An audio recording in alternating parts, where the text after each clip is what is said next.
Okay, I'm gonna make a start with this session. I'd like to welcome you all to this session on tools for systems engineering. I'm Professor Felician Campean, Professor of Reliability Engineering at the University of Bradford in the UK, and I have the pleasure to welcome you to this session where we have 5 presentations scheduled. At the minute, we only have 4 of the presenters here, but we will be playing all the 5 recordings of the presentations. So I'm just going to go through the order of the presentations and give you a brief introduction to the presenters. So the first presentation would be from Fabian Pilz from Otto von Guericke University of Magdeburg, and the title of the presentation is Achieving Simplicity, a consideration of a systematic approach.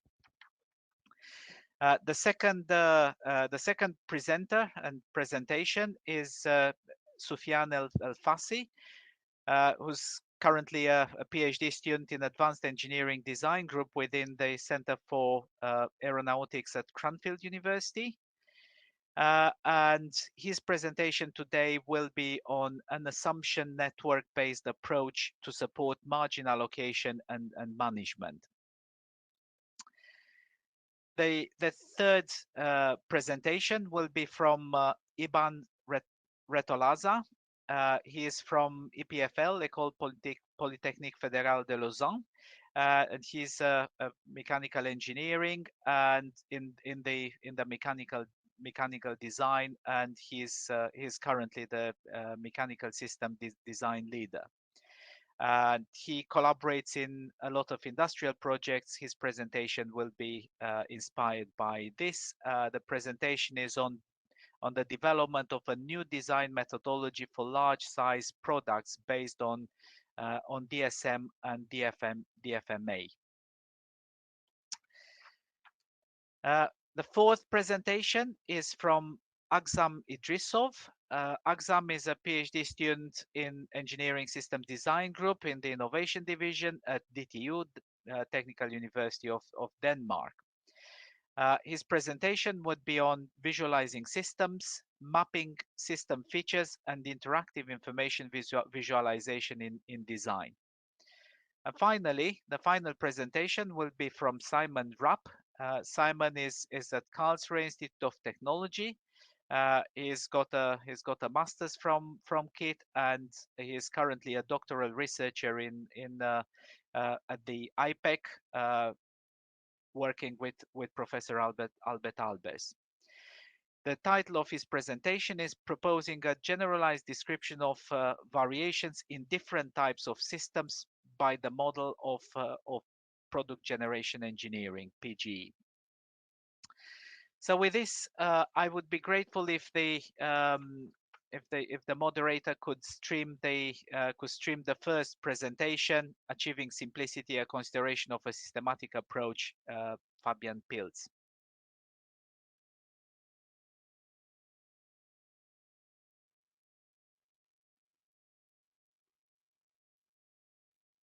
Yeah, hello, welcome everybody. My name is Fabian Pilz, and today I want you to present a way of achieving product simplicity in a systematic approach.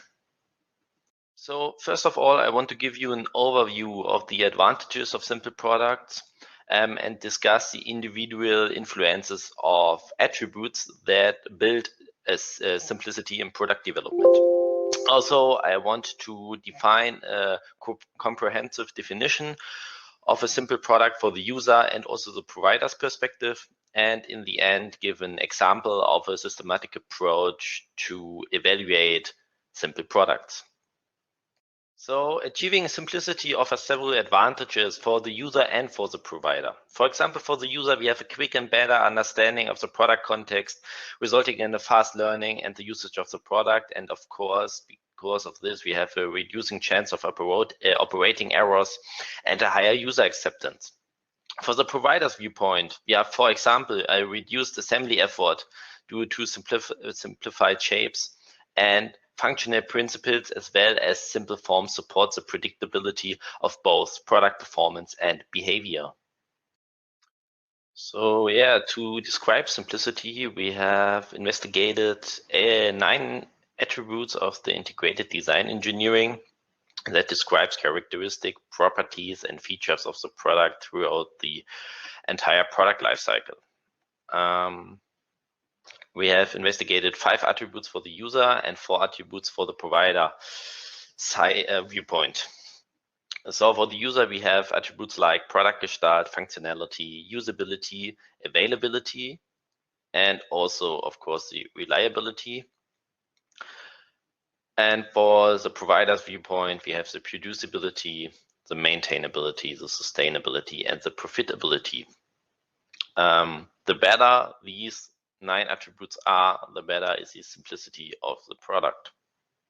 So it's questionable how product simplicity can be evaluated. Usually questions for product design or usability are answered with the linguistic evaluations from people like good or bad. And it's very easy for the people to give a linguistic assessment of a condition without setting clear boundaries. But it's questionable how these fuzzy answers, such as beautiful or good, can be traced back to deterministic values for an evaluation system. In contrast to the classic quantity theory, at which a value can only be assigned to one set in a time, fuzzy sets can belong to more than one set by means of different affiliations. So something can be good and bad in the same time to a different affiliation. So in order to derive an overall statement about the simplicity from these rules, a rule matrix, shown here on the right side, is necessary that to interpret the individual evaluation options. And this approach makes it possible to convert the evaluation of a fuzzy linguistic evaluation into a deterministic parameter. So with this method, a product can be rated as very simple in one part quantity and complicated in another part quantity. You can see it, for example, in this affiliation graph for the attribute usability. So, for example, we tested the approach in a field study with a student team for 2 different coffee machines, and there we got a different fuzzy sets of simplicity for each of the coffee machine, which was allowed to give an index of simplicity for each of the products. So in summary, we created a list of the relevant areas influencing the level of simplicity on the basis of a detailed literature review. For this, I have to refer to the paper. From the resulting definitions, 9 attributes of the IDE were adopted, which were used as an evaluation criteria for simple products. We combined these attributes with the evaluation approach of fuzzy quantities to create a simplicity index for the user and also for the provider's perspective of view.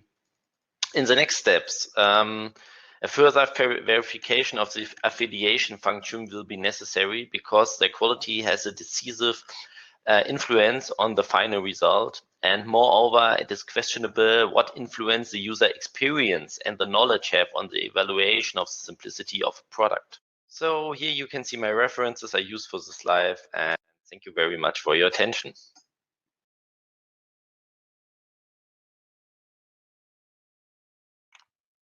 Thank you very much. We will be now streaming the second presentation and an assumption network-based approach to support margin allocation and management. Soufiane Fassi. Hi, my name is Soufiane Fassi and I'm a PhD student at Cranfield University. I will be presenting my paper entitled An Assumption Network-Based Approach to Support Margin Allocation and Management. Early-stage design of novel products is characterized by significant uncertainty due to a lack of knowledge. So, assumptions are introduced to bridge the gap between available knowledge and knowledge required to proceed with the design. However, the uncertainty inherent in the assumptions constitutes a risk that must be mitigated in order to avoid expensive redesigns or even catastrophic failures, such as with the 737 MAX due to assumptions in the design of the flight control system, or the Ariane 5 due to an assumption on software reused. Therefore, it is necessary to systematically manage assumptions early in the design and reduce the reliance on conservative margins that lead to over-design. Regarding my proposed approach, the first step is to capture and codify assumptions using an object-oriented approach.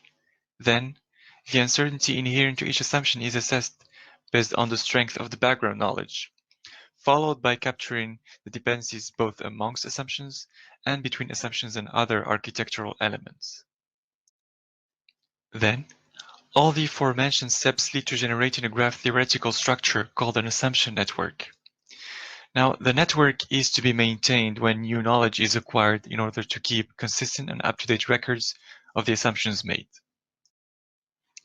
Finally, the assumption network is passed on as an input to an algorithmic process supporting margin allocation and management. In order to demonstrate the proposed approach, an example of the conceptual design of a fighter aircraft to replace the F-16 is used in the paper, where the assumptions by the designer are extracted and linked to the different architectural elements. To give you a simple example, one of the components of an aircraft is the wing, where its structure is decided to be made of composite, assuming this material offers a better trade-off in terms of performance and cost. So I can capture this assumption using an object-oriented approach, in addition to assessing its inherent uncertainty under some criteria. And in this case, the level of confidence attribute of the composite structure assumption takes the value of moderate, and such an attribute reflects the uncertainty inherent to the assumption based on the strength of the background knowledge. In addition to solutions, we can also capture assumptions associated with requirements, functions, as well as the computational models for evaluating the architecture. The network is then populated with the remaining assumptions while capturing the corresponding dependencies.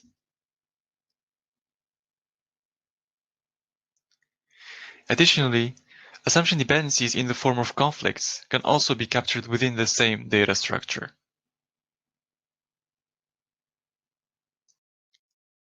While estimating the weight of our concept, let's say that a margin is assigned to the empty weight ratio in order to mitigate the risk associated with the underlying assumptions.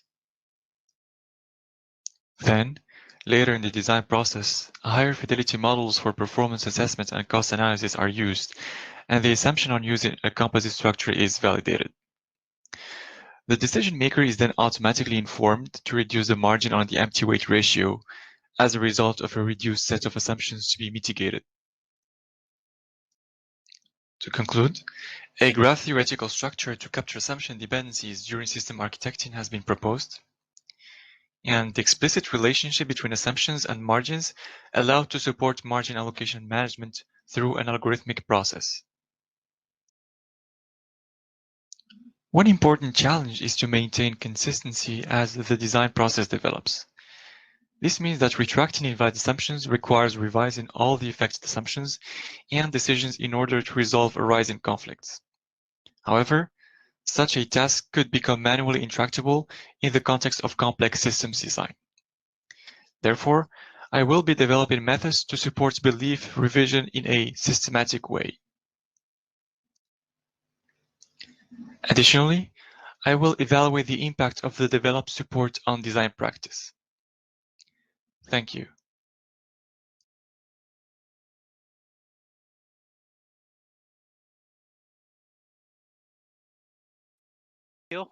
We will be now moving on to the third presentation, development of a new design methodology for large-size products based on DSM and DFMA from Iban Retolaza.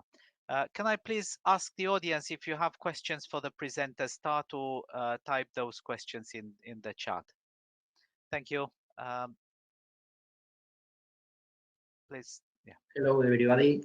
I am Iban Retolaza from Ikerland, and I'm going to present you the work titled Development of a New Design Methodology for Large-Size Products based on DSM and DFMA.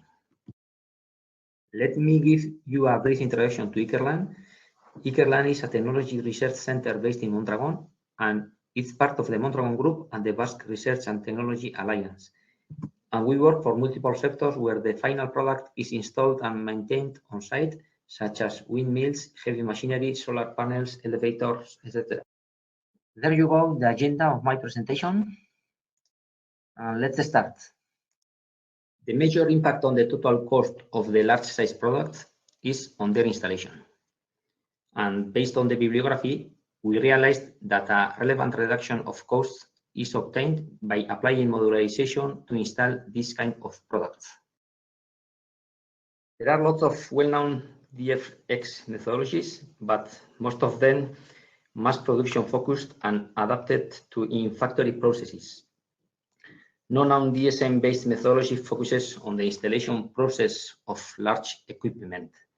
So we propose a new approach to install efficiently large products based on the modularization, integrating the best of the well-known DFMA and DSM-based methodologies, and focusing on the easy transport and assembly. So what about this approach? The design for installation is a part of the traditional design process, and itself is an iterative process that has to be applied in an early stage of the design process to get the most benefit. First of all, we divide the product design concept in functional groups at the discretion of the designer based on the adapted DSM-DFI matrix. After that, we optimize them based on the installation tools consisting of a set of restrictions related to transport, weight and size, and installation devices necessary to assemble them in their final location. An optimization algorithm through clustering tries to group the product into the best installation groups, which can be defined as assembly modules. Taking into account other available project data, like available human resources, the country, the weather, or whatever that may influence the process, this installation group's configuration should be validated. A commercial simulator like AnyLogic can generate a complete model of the installation scenario through which it is possible to rate its viability. Finally, the designer evaluates if the target is achieved. If yes, we continue with the preliminary design through the traditional design process. Otherwise, we iterate once again. Why do we need to adapt the traditional DSM matrix? In the bibliography, we can find lots of methodologies based on DSM matrices, but not now DSM-based methodology focuses on the installation process of large equipment. Constraints like weight and size of the modules are not used like inputs by any of the known DSM methodologies. So which are the most remarkable qualities of the DSM-DFI matrix? It's like a large matrix made up of 2 by 2 submatrices. Every submatrix on the diagonal corresponds to a functional group and contains 4 values, the weight and the 3 dimensions. And every submatrix out of the diagonal corresponds to a relation between 2 elements where the iteration load and the combination factor values are stored. As conclusions, a new design methodology focused on easy the installation process of large size products has been developed with the aim of reducing installation time and costs. DSM matrix has been used as a basis in the proposed methodology, and a variant of the DSM matrix called DSM-DFI and focused on the installation of large size goods has been proposed. To end as a future work, we need to validate the methodology, applying it in diverse case studies. The DSM-DFI matrix must be improved, and also the simulation of a complete installation scenario must be carried out using the simulation software. Thank you all for your attention. And if you have any question, I'll try to answer you right now or later if you contact me via email.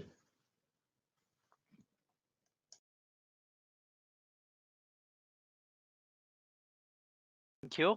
Moving now to the fourth presentation in the session, visualizing systems, mapping system features and interactive information visualizations in design by Aksam Idrisov.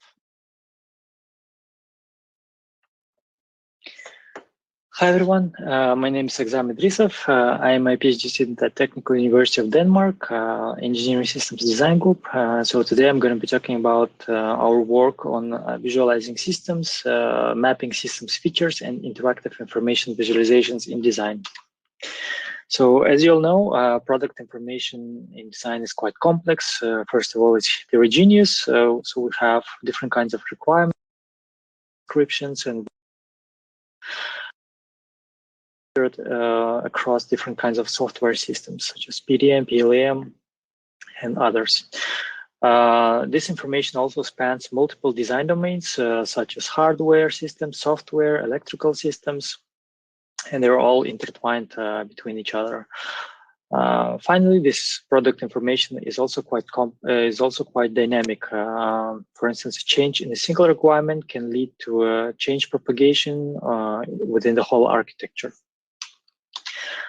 So there are a variety of visual representations that are used in design to deal with this kind of complexity. So we have sketches, drawings, models, prototypes, including physical prototypes. And these visual representations, they vary in the degree of abstraction and in the degree of level of details and other characteristics. So today we're going to be talking about one of them, which are called information visualizations. So they are basically abstract, computer-supported, data-driven visual representations. So for instance, we have collapsible tree, which is basic information visualization technique that illustrates hierarchy. We have a tree map diagram, which shows as well hierarchy and also patterns. We have Sankey diagrams that shows relationships between different kinds of elements. However, most of these visualizations are designed in an ad hoc manner to tackle some really specific design tasks. So in case of commercial design support systems, it's often the case that suboptimal visualization techniques are often used. So there is a mismatch between the design tasks and information that needs to be visualized. So we did it by analyzing engineering systems, engineering design literature and systems thinking literature, and extracted these four major systems features that characterize the data that is being represented. So we have the basic one is relationships. We have a relationship. It can be a relationship between a requirement and some architecture entity, which can be visualized through entity relationship diagram, parallel coordinate plot, or co-occurrence matrix. We also have hierarchies. For instance, hierarchy of functional decomposition.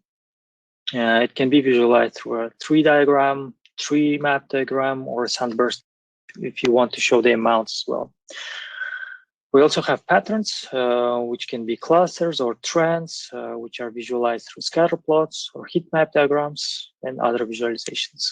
Finally, we have processes that show some dynamics in the system. And these are basically flow charts, Sankey diagrams, Gantt charts, and similar visualizations. So in the end, we created this kind of table that connects information visualizations and design tasks. So to summarize, we conducted a mapping between information visualizations and design tasks they support, and we try to also discuss the mechanisms by which they support, by which they characterize these systems, such as systems features or so based on this work, developers of design support tools can choose appropriate information visualization tasks that are suitable for the design tasks they have in hand and to the product information that needs to be represented. On the other hand, design researchers, they can find novel applications of information visualizations for design tasks where they can see that similar systems features are employed. That was all. If you have any questions, please feel free to ask them on the discussion session. Otherwise, send us an email. And thank you. Have a nice day.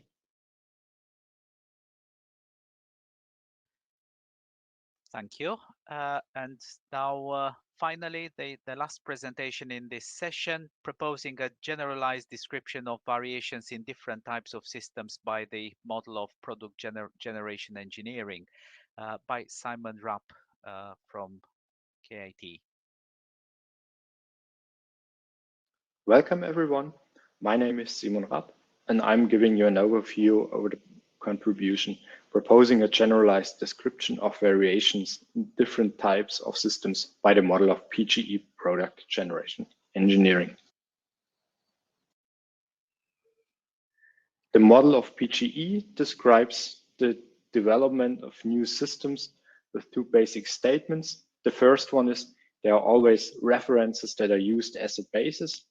And the second one is the subsystems of a new system are developed based on that references with one out of three different activities, which is carryover variation, embodiment variation, or principal variation. The different references that are used as a basis and which can come from different systems, different existing systems in general, and can in general also be a part of the systems, they together form the reference system. For the identification of different types of variation, the focus is currently on the embodiment of mechatronic systems, and the basis are models of the relation between embodiment and function. And for this purpose, the CNC square approach is used and is illustrated here with an example. So on the left, we see the reference. On the right, we see the new system. Both are spoilers for sports cars. And what we see, for example, is that in case of an embodiment variation, there are no new elements, but the existing elements are changed in their embodiment somehow. And it can be structures, but also contact pairs. And we see in case of principal variation, there are new elements added or there are elements removed from the system. Now, of course, if we change the embodiment of a system, the function of a system also changes and properties do also change. And what we can also observe in practice is that phenomena like variations described now along the embodiment of mechatronic systems can also be found in different types of systems. So the questions came up, what are observable phenomena that constitute different types or forms of variation in new mechatronic systems and also in other types of systems? And how can we describe these phenomena based on the current model of PGE? For that purpose, we looked at three case studies. The one is modeling of function and properties in the car development on the left. Then in the middle, a simple example for production system starting with a drilling process. And on the right one, it's a system of coupled simulation models. To analyze the development of the different systems, we used a common modeling scheme, which is based on system theory and illustrated below. So here we see the example from the modeling of properties and functions in a car. And we see that there are also cases where functional properties are maintained on the one hand, but they kind of change in their attributes. And we also see cases where functional properties are added or removed. So here's the case of the production system. And we see that there are always also cases when elements are maintained, but sort of the attributes change. For example, switching from one drilling process to another drilling process. And there are cases where some elements are removed and other ones are added. This is on the right side when the production process changes. Last but not least, we have the case of a system of coupled simulation models like it's used in the car industry, for example. Here we can also observe cases where some new partial models are added or other ones are removed. So based on these observations, we came up with a proposal for a generalized definition of the 3 different types of variation in the model of PGE based on system theory, which are shown here. Thank you for your attention.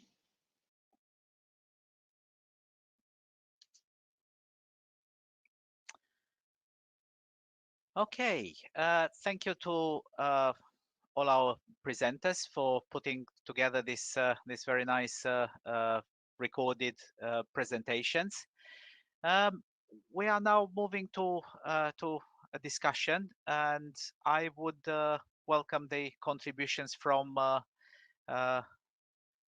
the audience. We have quite a few people in the audience, so I would expect some good discussion. So first of all, to reflect the discussions, the questions that were placed in the chat room so far. So they mostly addressed Iban's presentation. And they so if I can summarize the question, so I think why Iban, you have responded to the questions, I think is actually quite useful to echo that discussion, and maybe you can respond to that. So the first was Sophia's question related to the to your use of the DSM tool. Or refer to the n squared, and the question there was, well, is this your final version? I think that it's something that I also noticed on your very last slide. You have put there is that you want to continue to improve it. So my question is, well, so how are you going to improve it? And then there's been the question from David Wynn around the what types of assumptions you capture in your DSM. So Iban, over to you.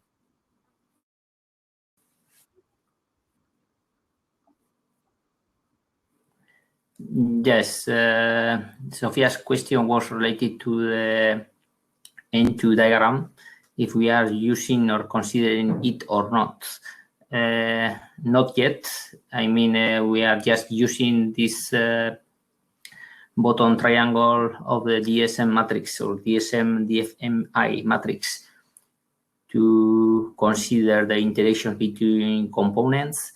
But of course, it also, the methodology or the approach, it could be complemented with the use of the N2 diagram. So on that, if I may, did you find through your case studies that directionality of the exchanges or the interactions are not relevant? Because yeah, we think that it could be relevant, but it depends also on the complexity of the use case you have. I mean, it's not the same having an elevator, for example. We work quite a lot with elevators, or I don't know, having I would say a windmill. Okay, an elevator is quite simple compared to the windmill.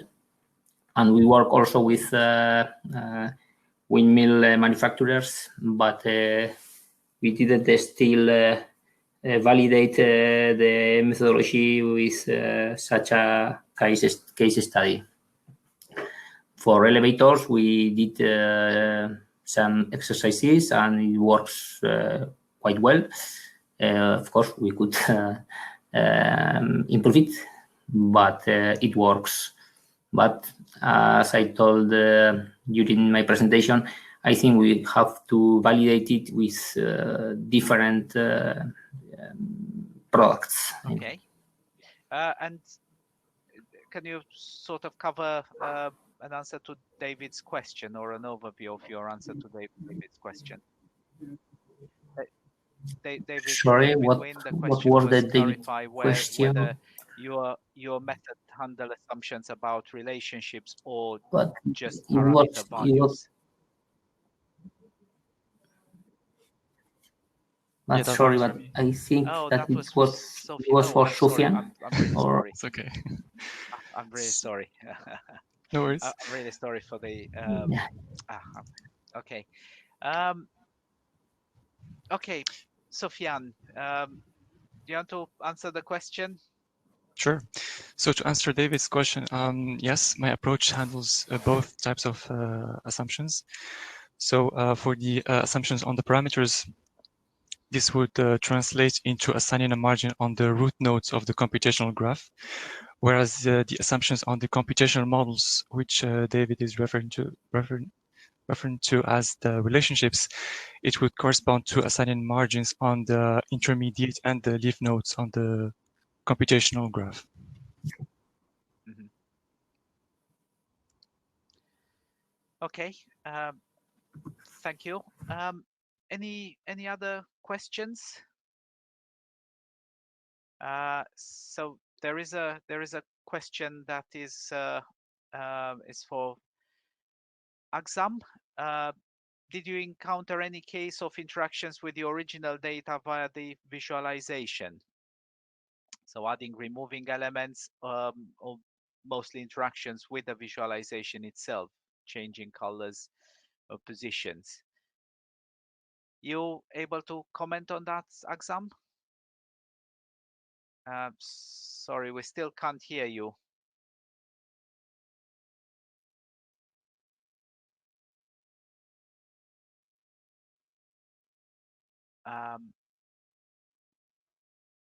Okay, so unfortunately, Aksam is unable to. So I believe that he can hear us, but he's we can't hear him from what I see. I don't know whether the support team, the moderators. I believe you've already tried to help him. So Aksam will respond to the questions by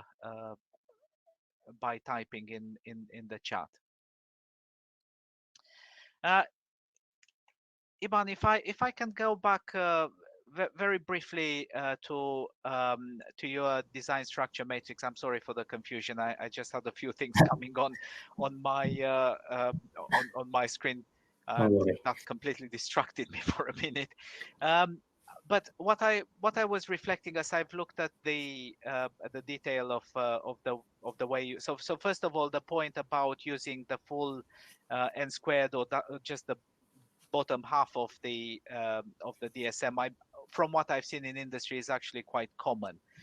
So people in industry only use one half and consider both exchange. So do not. So they capture the requirements for exchanges in both directions.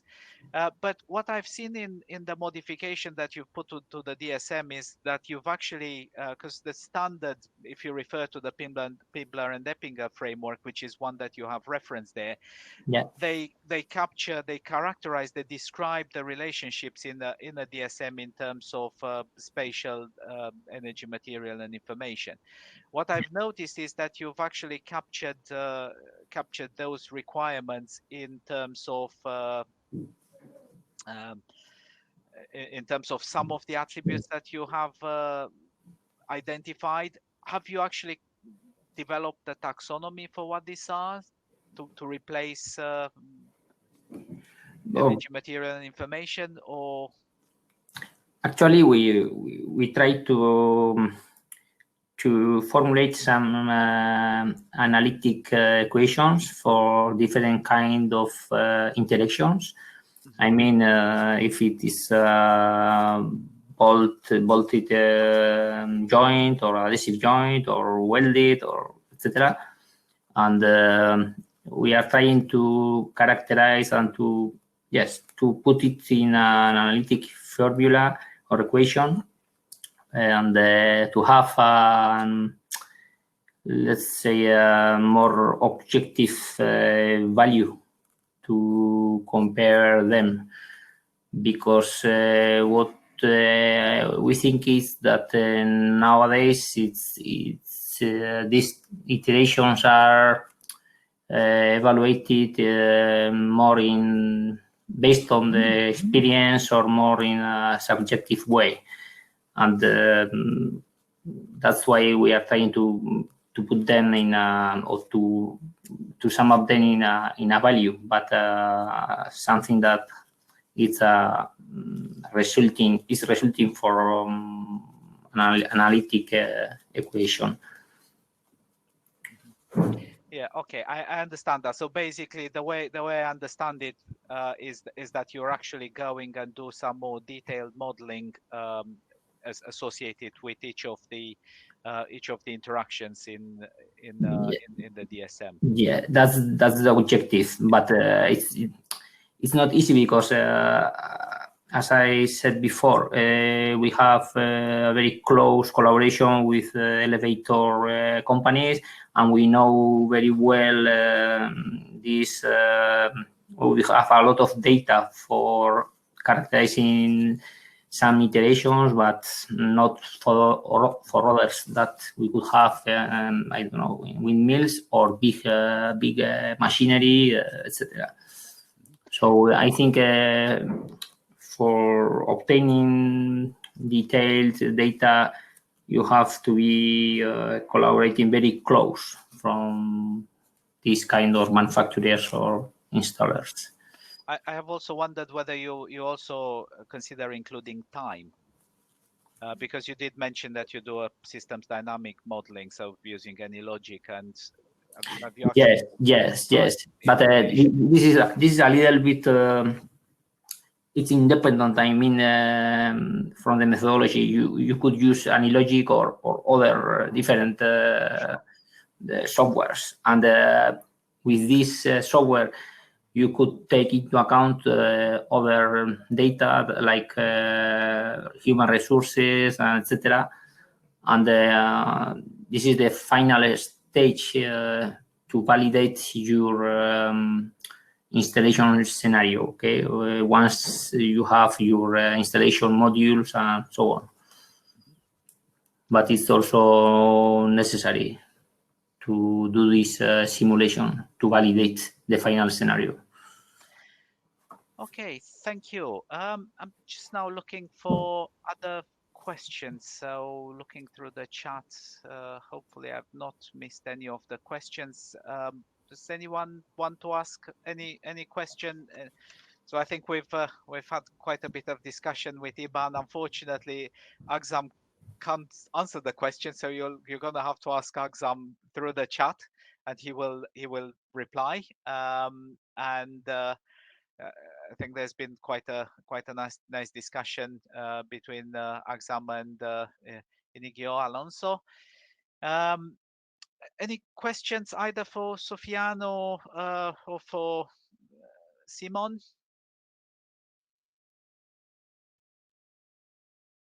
Anyone wants to take the? So I'll get a little things going, and I'll ask a question of Simon Rapp. I was very interested in the active rear spoiler case study that you've illustrated, and what actually struck me is that so you have emphasized the physical or the analysis, and even from the PGE point of view, you have actually looked at the evolution of the physical design. But generally, when you actually move from a fixed spoiler, which is doing just one function, which is downforce, you move to an active rear spoiler. What you tend to do is you combine multiple functions, and that is not just that you give you allow for a dynamic response in relation to a function, but quite often manufacturers are using an active rear spoiler to also as an anti-soiling strategy, such that you don't need to you create an airfoil over the rear windscreen, and you don't need you don't need wipers anymore. So what that means is that from a functional point of view, you actually with an active rear spoiler, you have multiple functions. How do you consider that in your PGE approach? That's right. I think that was one of the motivations to not just look at the embodiment, but also look at the function structure, for example. And I think interesting questions in design are, for example, where can I achieve new functions, additional functions with limited changes on the embodiment, for example. And that was one motivation. Therefore, we have to describe to some sort the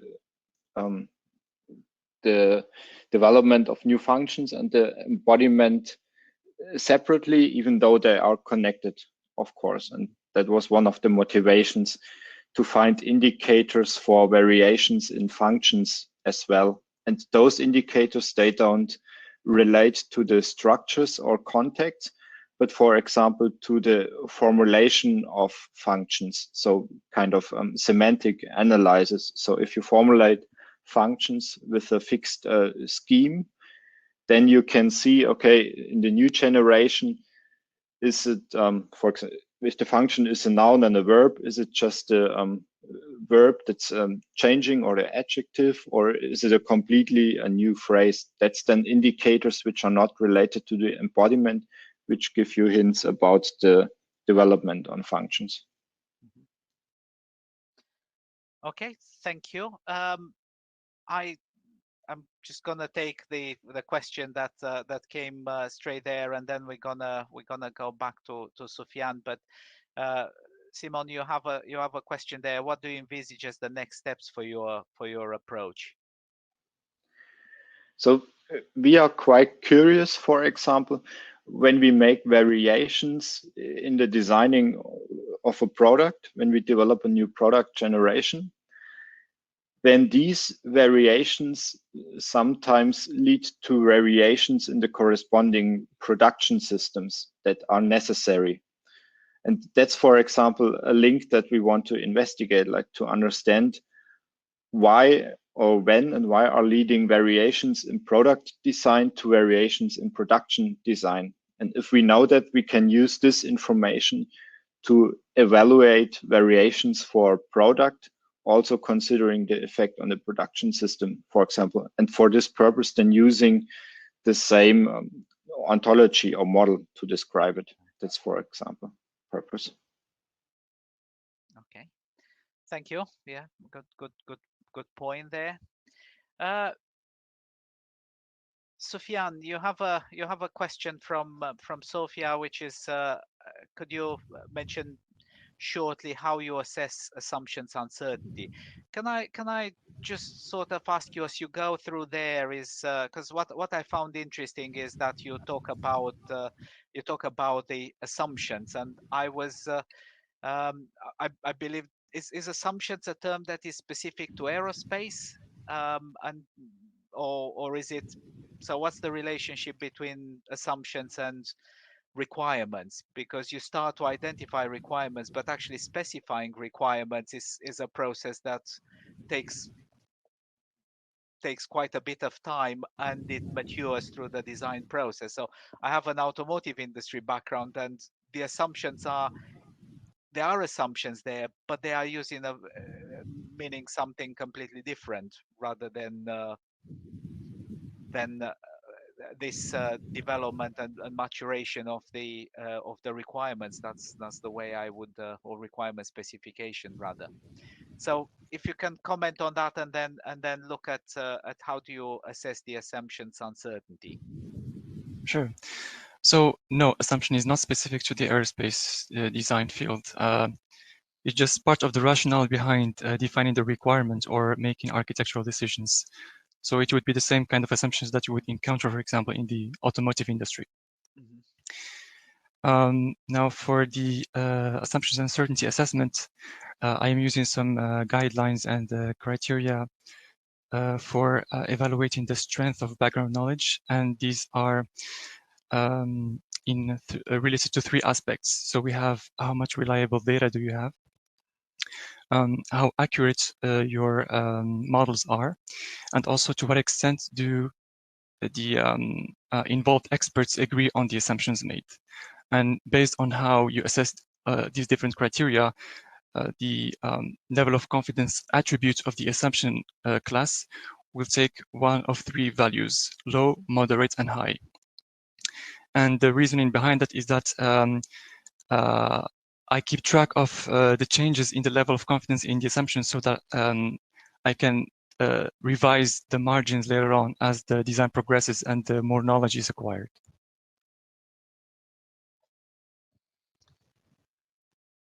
Okay, thank you. Yeah, you've answered. I was prepared to ask the question. So how does this evolve during the process? So you've answered the question there. So you review all the time your assumption and you change them, and that goes in parallel with the detail and margins. There is a question for Simon. Simon Rapp, can you please clarify whether you use some standardized set of functions, like as in the approach of stone and wood in your PG approach, or any other rationale? So what is your taxonomy based on? Not sure, because I don't know the approach of stone and wood. The example is taken from the car industry. So what I know is that the colleagues there, they have sort of a predefined structure with several layers, I think up to 6 layers, where they kind of formulate functions. And I think first 3 layers are more logical, and the bottom 3 layers are more oriented on the function and embodiment relation. And I think they are also using a defined scheme to formulate these functions, but I don't have the details now present, but it's sort of a fixed scheme. Yes. So is I presume, because you've already, I think I've heard you saying that they use the verb noun structure for articulation of the function. Is that right? Or yeah, and I think there could also be an adjective in there, or is it no? It's an adverb then, kind of to express the a sort of quantification of function fulfillment. Like, is it how fast is it, for example, accelerating, or things like that. Yes, so that's in terms of specifying the parameters. I think the point of Stanko's point in relation to the taxonomy of earth, stone, and wood is that while it's very useful in the sense that it provides quite a helpful list of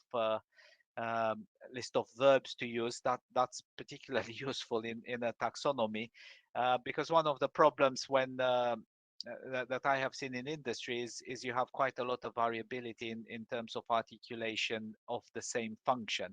So if going down to the choice of verb, and therefore that taxonomy is actually very, very helpful. But again, the other thing that I have seen, and there has been some relevant research even reported in the design society, is that in general people, actually engineers, practicing engineers, don't particularly like taxonomies. So unless you come with a software where you limit the choice, the taxonomies are actually very difficult to enforce. So I think for that reason, they have sort of an internal standard, or list what are standard functions, which is used across several card generations, and is designed in a way where it doesn't change for every new card generation.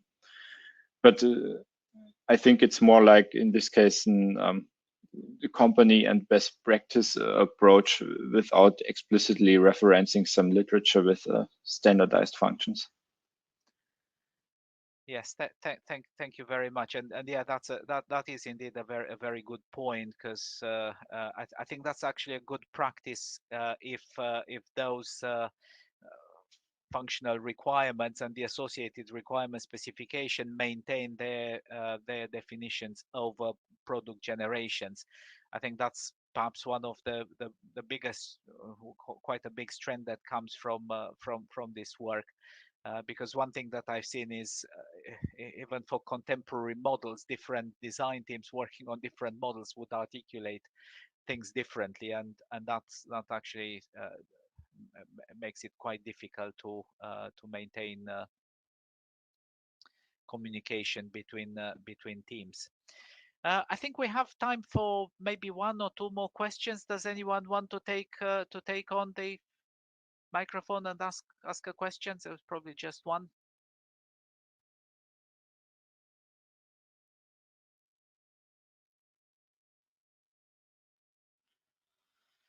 Right. Well, given that there's no question, we're very close to the to our session end. I just want to start by thanking all the 4 presenters that were here and taking questions and contributed to a good discussion. I'd like to thank all of those that attended this session. So I thought we had a really good attendance. At some point we had 29 people. So thank you very much. I wish you that you join the next events in the conference. So I understand that there is an interesting event lined up. I can't talk very much about it because I didn't quite understood how it works, but I will be joining and seeing how it will evolve. I believe it will give us some more opportunities to engage and discuss. So thank you very much. Stay safe and enjoy the rest of the conference. Likewise. Thank you. Thank you. Thank you.